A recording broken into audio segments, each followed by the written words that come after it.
Hello friends, मैं रुपेश कुमार मिश्रा अपने YouTube channel पर आप सभी का स्वागत करता हूं। आज की वीडियो में मैं बात करने वाला हूं LNMU पार्ट 2 एग्ज़ाम 2024 का आप लोग का जो रूटीन आ गया है उसमें अब पॉलिटिकल साइंस ऑब्जेक्टिव का सब्सिडियरी VVI गेस्ट क्वेश्चन भी जानना बहुत ज़रूरी है। तो पॉलिटिकल साइंस ऑब्जेक्टिव पर मैंने लगभग 2 सेट इससे पहले ही ऑलरेडी अपलोड कर दिया है, तो जाके आप लोगों ने अगर नहीं देखा है तो चैनल पे देखिए।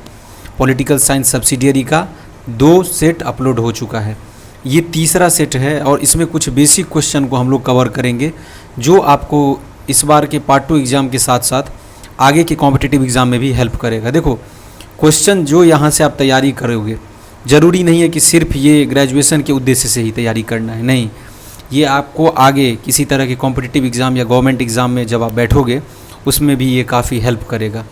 तो बहुत अच्छे से वीडियो को स्टार्टिंग से एंड तक देखिएगा। 10 से 15 मिनट के अंदर मैं आपको पूरा समाप्त कर दूंगा ये सेट 3, तो मैं आपसे 10 से 15 मिनट का समय चाहता हूं। तो ध्यान देंगे पॉलिटिकल साइंस सब्सिडियरी के जितने भी छात्र एवं छात्राएं हैं। वीडियो में आगे बढ़ने से पहले हर बार की तरह चैनल पर जो लोग नए हैं सब्सक्राइब कर बगल में बेल आइकॉन दिखेगा, प्रेस कर लीजिए ताकि आपको हर एक अपडेट और नोटिफिकेशन सबसे पहले प्राप्त हो। टेलीग्राम चैनल का लिंक डिस्क्रिप्शन बॉक्स में है, ज्वाइन कर लीजिए। वहाँ पर आपको यूनिवर्सिटी का हर एक अपडेट, इसका PDF या जितना भी PDF रहता है, नोट्स मटेरियल, सब कुछ उसी टेलीग्राम चैनल पर आपको भेजा जाता है। तो निश्चित रूप से ज्वाइन कर लीजिए, लिंक डिस्क्रिप्शन बॉक्स में है।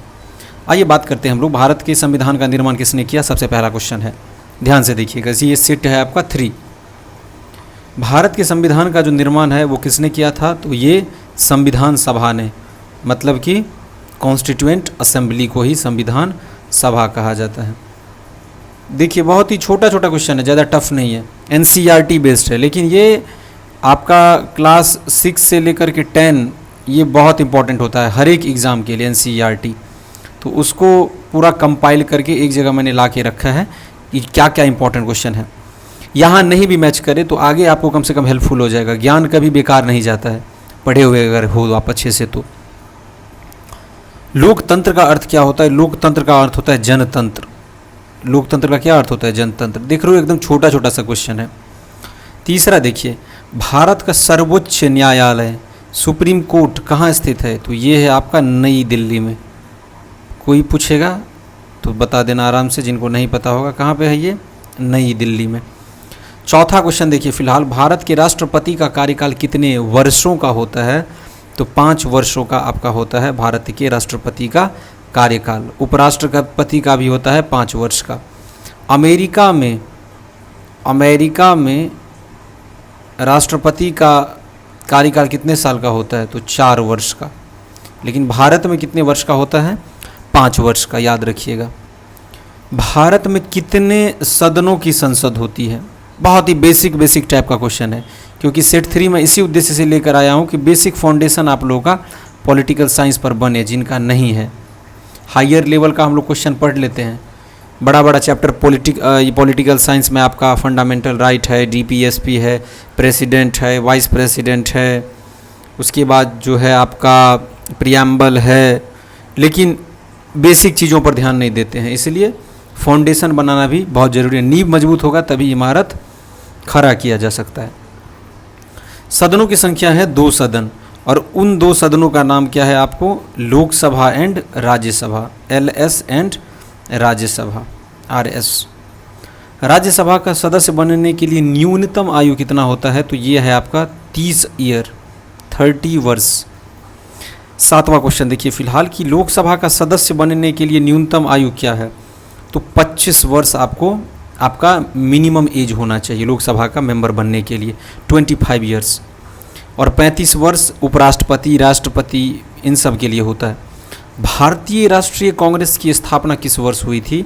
तो 1885 में हुआ था भारतीय राष्ट्रीय कांग्रेस का स्थापना। संविधान के किस अनुच्छेद में मौलिक अधिकारों का उल्लेख है?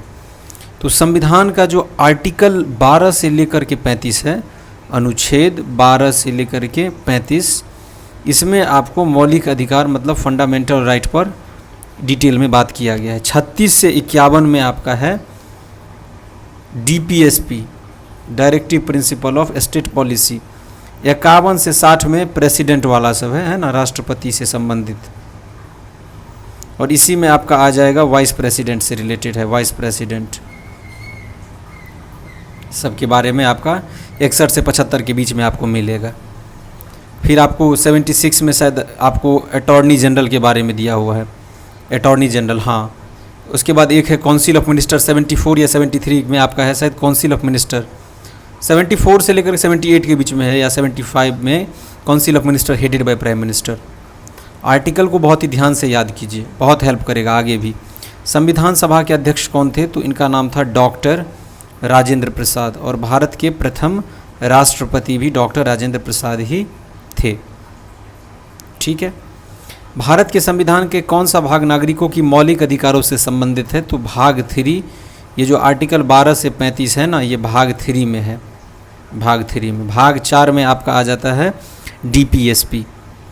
भारत के राष्ट्रपति की मदद करने वाले सर्वोच्च अधिकारी को बोलते हैं प्रधानमंत्री, PM। ऑप्शन इसका ए होगा। संविधान में संशोधन करने का अधिकार किसे है? ये है आपका पार्लियामेंट के पास में, आर्टिकल 368 ये आपका है संविधान में संशोधन करने से रिलेटेड अनुच्छेद। भारत में सबसे बड़ा न्यायालय कौन सा है? तो आपको पता होगा सर्वोच्च न्यायालय, सर्वोच्च न्यायालय। उसके बाद आपका आता है हाई कोर्ट। ठीक है जी। भारतीय संविधान को पूरा होने में कितना वर्ष लगा? ये काफ़ी इंपॉर्टेंट क्वेश्चन है। BPSC की प्रीलिम्स में 68 प्रीलिम्स में भी ये क्वेश्चन पूछा गया था। 2 वर्ष 11 महीना 18 दिन भारत संविधान को पूरा होने में लगा था। 68 BPSC में पूछा गया है ये क्वेश्चन। भारत में राज्य क्षेत्रीय भाषाओं की संख्या कितनी है? तो ये है 22। किस अनुच्छेद में संविधान के मौलिक कर्तव्यों का उल्लेख है? तो ये है आर्टिकल 51A में। ए का मतलब क्या है? इसको अमेंडमेंट के तहत लाया गया है, अमेंडमेंट। तो ऑप्शन इसका क्या हो जाएगा? ए। राष्ट्रीय आपातकाल किस अनुच्छेद के तहत घोषित किया जाता है? तो अनुच्छेद 352 में आपका क्या लगता है? National emergency. इसमें क्या लगता है? प्रेसिडेंट रूल, या इसको स्टेट इमरजेंसी बोलते हैं अनुच्छेद 356 को, और 360 को बोलते हैं हम लोग फाइनेंशियल इमरजेंसी, FE। और 370 हो गया जम्मू एंड कश्मीर का मुद्दा, जम्मू एंड कश्मीर से रिलेटेड आर्टिकल 370, जिसको एब्रोगेट कर दिया गया है, स्क्रैप्ट कर दिया गया है।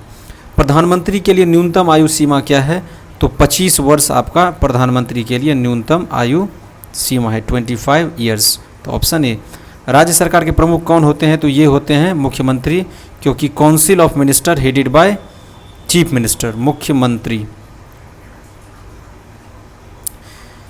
लोकसभा का अधिकतम कार्यकाल होता है 5 वर्ष का। हर 5 साल पे लोकसभा क्या हो जाता है? डिजॉल्व हो जाता है। अभी अभी आपका इलेक्शन हुआ है, उसके बाद फिर रिजल्ट भी आया। देश के प्रधानमंत्री 3rd टर्म में प्रधानमंत्री श्री नरेंद्र मोदी चुने गए हैं। तो हर 5 साल पे, जैसे 14 में हुआ था, 19 में हुआ, 24 में हुआ, इसी तरह 29 में फिर होगा। हर 5 साल पे इलेक्शन होता है। ठीक है। आइए 22 नंबर क्वेश्चन देखते हैं, सभी लोग ध्यान देंगे। भारत के प्रथम राष्ट्रपति कौन थे? तो डॉक्टर राजेंद्र प्रसाद भारत के प्रथम राष्ट्रपति थे, प्रथम राष्ट्रपति। पहले भारत के प्रथम शिक्षा मंत्री कौन थे? वीडियो के कमेंट बॉक्स में आके बताओगे कि शिक्षा मंत्री का नाम क्या था, पहले शिक्षा मंत्री। भारत के पहले चीफ जस्टिस कौन थे? CJI कौन थे सुप्रीम कोर्ट की, ये बताओगे। उसके बाद रक्षा मंत्री कौन थे भारत के, ये भी आपको आके बताना है। गृह मंत्रालय किसके पास था सबसे पहले कैबिनेट में? गृह मंत्रालय, ये भी आपको बताना है। साथ में आपका रेल मंत्री कौन थे भारत के सबसे प्रथम, ये भी आपको बताना है। और आपका उसके बाद से, हाँ इतना काफ़ी इम्पोर्टेंट है, शिक्षा मंत्री से लेकर के रेल, हाँ वित्त विभाग, वित्त मंत्री, विभाग नहीं कहना चाहिए, फाइनेंस मिनिस्ट्री जो है किसके पास था? फर्स्ट वाला मैं पूछ रहा हूँ, सबसे पहले शिक्षा मंत्री कौन थे, सबसे पहले चीफ जस्टिस कौन थे, ये सभी को आके बताना है वीडियो के कमेंट बॉक्स में। भारत में कितने उच्च न्यायालय है? काफ़ी इंपॉर्टेंट क्वेश्चन है। तो 25 टोटल उच्च न्यायालय आपका हाई कोर्ट का संख्या है, याद रखिएगा। किस अनुच्छेद में संघीय राज्य के सिद्धांतों का उल्लेख है? तो आर्टिकल 1 में, India that is Bharat, India that is Bharat, ये आर्टिकल 1 में है। भारतीय संविधान का किस भाग में संघीय और राज्य संबंधों का उल्लेख है? तो भाग 11 में, X1 में। और X2 में आपको पता होगा कि राइट टू प्रॉपर्टी जो पहले फंडामेंटल राइट था, राइट टू प्रॉपर्टी संपत्ति का अधिकार, इसको एक लीगल राइट बना दिया गया है और आर्टिकल 300A में शायद इसको पुट कर दिया गया by the 44th constitutional amendment act of 1978 में इसको फंडामेंटल राइट से हटा करके एक लीगल राइट बना दिया गया और पार्ट 12 में रख दिया गया इसको X2 300A। और अमेंडमेंट कौन सा था ये? 44th constitutional amendment act. Mini constitutional कहा जाता है 42nd को, मतलब 42वां संशोधन जो हुआ था 1976 में। इंदिरा गांधी उस टाइम में देश की प्रधानमंत्री थी।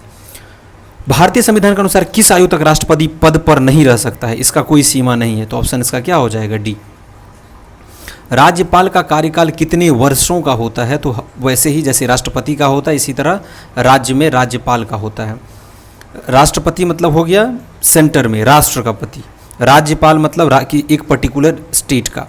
जरूरी नहीं है एक राज्यपाल सिर्फ एक ही राज्य का हो सकता है, नहीं, कोई एक राज्यपाल है जैसे मान लो बिहार का, तो एक साथ वो यूपी के भी राज्यपाल हो सकते हैं एक टाइम पे। जरूरी नहीं है कि एक राज्यपाल सिर्फ एक ही राज्य का होगा, नहीं, 2 राज्य का भी हो सकता है। भारत में प्रथम महिला प्रधानमंत्री कौन थी? तो इनका नाम था श्रीमती इंदिरा गांधी। महिला पूछ रहा है ना, इसी में पूछा जाता प्रथम प्रधानमंत्री कौन थे, तो फिर पंडित जवाहरलाल नेहरू। भारतीय संविधान के प्रस्तावना में किस प्रकार के राज्य का उल्लेख है? तो लोकतांत्रिक का भी है, समाजवादी का भी है और पंथनिरपेक्ष, मतलब उपरोक्त सभी। उपरोक्त सभी का ऑप्शन इसका राइट हो जाएगा। आगे देखिए, भारत का संविधान कितने भागों में विभाजित है? तो ये आपका 26 भाग गलत दिया गया है, 22 भाग में भारत का संविधान विभाजित है। हाँ, अभी थोड़ा अपडेट हो गया है तो 25 के आसपास माना जा रहा है, 25 के आसपास, लेकिन पुराने के अनुसार आपका कितना है? 22 पार्ट। लेकिन अभी वैसे अगर आप सर्च करोगे गूगल पे तो 25 बताएगा। 470 आर्टिकल बताता है, लेकिन टोटल आर्टिकल कितना है? 395। भारतीय संसद का निम्नलिखित में से कौन सा सदन स्थायी सदन कहलाता है? तो ये होता है राज्यसभा, ये स्थायी है राज्यसभा। और अस्थायी होता है आपका कौन सा? लोकसभा। भारत में एक व्यक्ति एक वोट सिद्धांत का पालन किस प्रणाली के तहत लिया गया है? तो ये है प्रत्यक्ष मतदान प्रणाली। ऑप्शन नंबर इसका क्या हो जाएगा? ए, सिंगल ट्रांसफरेबल वोट। भारतीय संविधान का अनुच्छेद 368 अभी मैंने बताया है संविधान संशोधन से रिलेटेड है। राष्ट्रीय ध्वज को कब अपनाया गया था? तो 22 जुलाई 1947 को, डेट याद रखिएगा, इसका सी हो जाएगा। भारत के पहले उपराष्ट्रपति का नाम था डॉक्टर सर्वपल्ली राधाकृष्णन।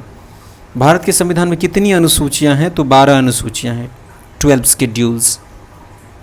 किस अनुच्छेद में भाषा के आधार पर राज्य पुनर्गठन का आविधान है? तो अनुच्छेद 3 आपका हो जाएगा इसका राइट आंसर। भारत का संविधान लागू हुआ था आपका 26 जनवरी 1950 को, 26 जनवरी 1950। मैंने आपको स्टार्टिंग में ही बोल दिया, अगर आपको पीडीएफ चाहिए, वीडियो देखने के बाद अगर आप चाहते हो कि पीडीएफ से हम लोग तैयार करें, एक बार याद कर लें, तो आंसर तो सब कुछ क्वेश्चन के साथ साथ इसमें लिखा हुआ है ही, तो आप लोग टेलीग्राम चैनल को ज्वाइन कीजिए, लिंक डिस्क्रिप्शन बॉक्स में है, वहाँ पर जाके आप इसको ईजिली डाउनलोड कर सकते हो। साथ में अगर आपको पार्ट 3 का तैयारी करना है तो वो भी आप आराम से यहाँ से कर सकते हो। जब आप पार्ट 2 का एग्ज़ाम दे दोगे उसके बाद मैं पार्ट 3 का भी कंटेंट आप लोगों के बीच अपलोड करूँगा।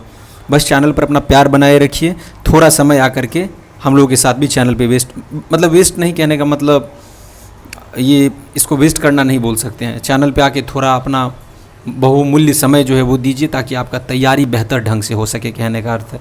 क्योंकि आप भी जानते हो यहाँ पर इस तरह का कंटेंट बहुत कम है, इस बात में आप जानते हो कि कितनी सच्चाई है ना, कि बहुत कम है यहाँ पर कंटेंट। भारत का संविधान किस प्रकार का राज्य स्थापित करता है? तो ये करता है गणराज्य। भारतीय संविधान की प्रस्तावना में न्याय का उल्लेख किस प्रकार के न्याय में किया गया है? तो उपरोक्त सभी, सामाजिक, आर्थिक और राजनीतिक। भारतीय संसद का अधिवेशन कितने बार होता है? 3 बार होता है। एक मानसून होता है, एक होता है आपका विंटर और एक होता है ये ग्रीष्म वाला।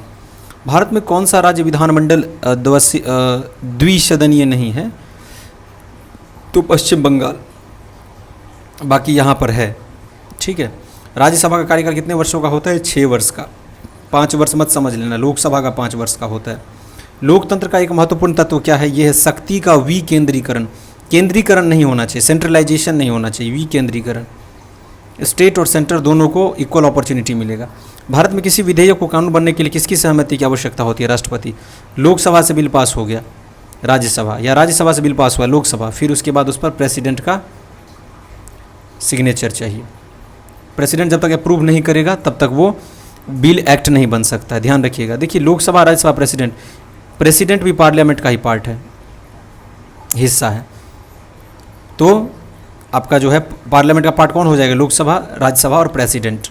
भारतीय संविधान का किस भाग में संघ सूची, राज्य सूची और समवर्ती सूची? भाग 11 में। संविधान के किस अनुच्छेद में भारतीय नागरिकों के मौलिक कर्तव्यों का उल्लेख है? तो 51A में रिपीट किया हुआ क्वेश्चन है। संविधान का निर्माण 26 नवंबर 1949 को पूरा हुआ था। भारतीय संविधान में अनुच्छेद 370 जम्मू एंड कश्मीर से रिलेटेड है। भारत का संविधान कितने अनुच्छेदों में विभाजित है? तो ये है आपका आर्टिकल 395 में। बहुत बेहतर ढंग से मैंने आपको 50 क्वेश्चन बताया है तो बहुत बेसिक सा क्वेश्चन, लेकिन तैयारी करने में क्या जाता है ना, इससे आपको कोई गैरफायदा तो नहीं होगा, बहुत हद तक फ़ायदा ही मिलेगा। यहाँ पर ना मिले तो आगे कॉम्पिटिटिव एग्जाम में भी बहुत हेल्प करेगा। और क्या ठीक है, कभी कभी बेसिक सा क्वेश्चन भी आपको ग्रेजुएशन के एग्जाम में पूछ दिया जाता है। तो बेहतर ढंग से तैयारी कीजिए और इस बार का एग्ज़ाम अच्छे से दीजिए। और पॉलिटिकल साइंस के पेपर में ऑब्जेक्टिव में कम से कम 100 में 92-95 के आसपास स्कोर करने का प्रयास कीजिए। 2-4-5 गलती होगा, इसके लिए कोई दिक्कत नहीं है, क्योंकि बहुत ही इंटरेस्टिंग सब्जेक्ट है पॉलिटिकल साइंस। ये वीडियो आपको कैसा लगा, वीडियो के कमेंट बॉक्स में आके ज़रूर बताइए। साथ में जो लोग चैनल से नए जुड़ रहे हैं, सब्सक्राइब कर बगल में बेल आइकॉन है, ज्वाइन कर लीजिएगा। टेलीग्राम चैनल को निश्चित रूप से ज्वाइन कर लीजिए, लिंक आपको डिस्क्रिप्शन बॉक्स में मिल जाएगा। चैनल पर अपना बहुमूल्य समय देने के लिए आप सभी का बहुत बहुत धन्यवाद।